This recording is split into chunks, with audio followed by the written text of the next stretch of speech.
ছাত্রদল তার পেশি শক্তির ব্যবহারের সূচনা করলো আজকে জাতীয় নির্বাচনকে কেন্দ্র করে। মানে কেন পেশি শক্তি বলছেন? তারা তো একটা রাজনৈতিক কর্মসূচি দিয়েছে। প্রচারণা সহ সকল ধরনের সভা সমাবেশ নিষিদ্ধ করা হয়েছে প্রতীক বরাদ্দের আগ পর্যন্ত।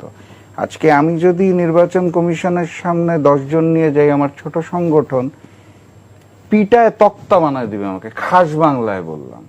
ছাত্রদল যে ওখানে বসে আছে সরকারের তরফ থেকে অত্যন্ত সুন্দর ব্যবহার করা হচ্ছে।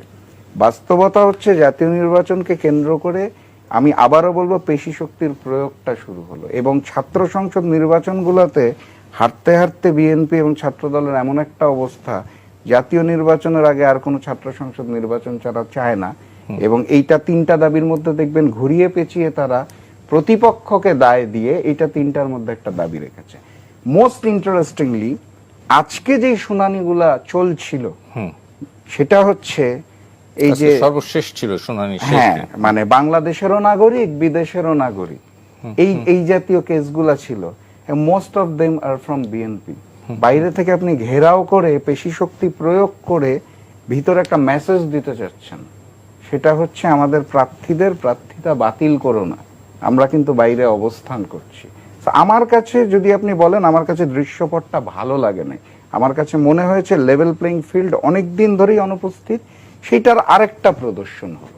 বিতর্ক করার মতো কোনো পয়েন্ট খুঁজে পাচ্ছি না। মানে আমার দুই সহ আলোচক যেটা বলেছে, ক্যাম্পেইন অ্যান্ড স্মার্ট ক্যাম্পেইন, আসলে যে জনাব তারেক রহমান দেশে নামার পর যে বললেন I have a plan, we have a plan, সেটার ব্যাখ্যাই এখনো পাই নাই। সো নতুন কি আনবে বিএনপি, আমার মনে হচ্ছে বিএনপি খুঁজে পাচ্ছে না কোনটা দিয়ে মিডিয়ার সামনে থাকা যায়। এই জায়গাটা থেকে একটা পয়েন্ট বের হয়েছে, এইটা নিয়ে একটু কথা বলার সুযোগ আছে। তো তারা কথা বলছে, মিডিয়াতে প্রচারিত হচ্ছে, জনগণ জানতে পারছে। তো এর ব্যতীত আসলে এইটা নিয়ে কথা বলা, সময় নষ্ট করা আমার মনে হয় একেবারে